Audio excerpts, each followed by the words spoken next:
Itu keren. Kehidupan dalam rencana Tuhan. Clark Kent adalah seorang tokoh yang digandrungi banyak orang. Dia diperkenalkan sejak tahun 1938. Banyak aksi kepahlawanannya yang telah menyelamatkan dunia berkali-kali. Ketika menyelamatkan dunia, dia tampil bukan sebagai Clark Kent, tetapi sebagai tokoh yang dikenal sebagai Superman. Ya, Superman, pahlawan super. Dia diperkenalkan pertama kali oleh Jerry Siegel dan artis Joe Shuster. Sayangnya Superman hanyalah tokoh khayalan. Kepahlawanannya hebat dan memukau hanya dalam tulisan atau tontonan.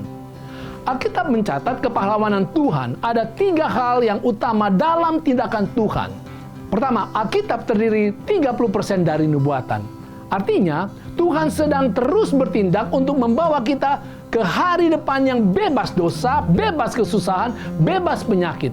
Itu akan menjadi masa depan yang gilang gemilang. Kedua, Alkitab dibentuk dalam sejarah. Artinya Alkitab menuliskan tindakan-tindakan Allah yang nyata dalam sejarah, bukan dongeng. Ketiga, peristiwa-peristiwa Alkitab terjadi di tempat-tempat geografis yang nyata, bukan di tempat khayalan. Well, Superman juga tampil sebagai pahlawan di kota-kota yang ada di Amerika. Tetapi tindakannya tidak nyata dalam sejarah. Tidak ada saksi hidup yang melihatnya. 1 Korintus 15 mengatakan, sebab yang sangat penting telah kusampaikan kepadamu, yaitu apa yang telah kuterima sendiri, yaitu bahwa Kristus telah mati karena dosa-dosa kita, sesuai dengan kitab suci. Bahwa ia telah dikuburkan dan bahwa ia telah dibangkitkan pada hari yang ketiga, sesuai dengan kitab suci.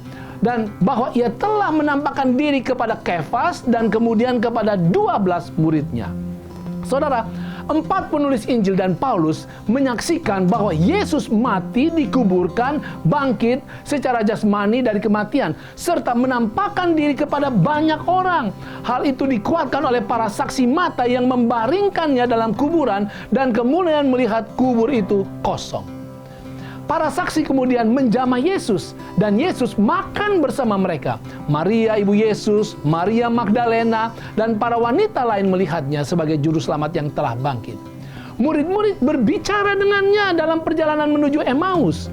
Kemudian Yesus menampakkan diri kepada mereka untuk memberikan perintah agung Injil. Saudara, murid-murid menyatakan sesungguhnya Tuhan telah bangkit. Dalam istilah Yunani, ontos mengacu pada sesuatu yang benar-benar terjadi. Itu diterjemahkan sebenarnya, pasti, sungguh-sungguh.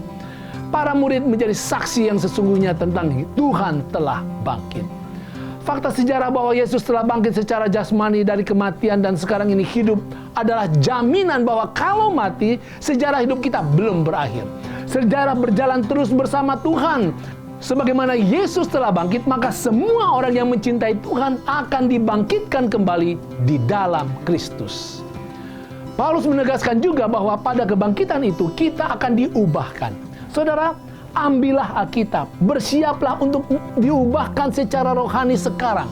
Nantinya sejarah akan melihat bahwa secara fisik pun kita akan diubahkan menjadi super. Karena kita akan jauh lebih sehat, jauh lebih kuat, dan virus apapun tidak dapat merusak tubuh kita.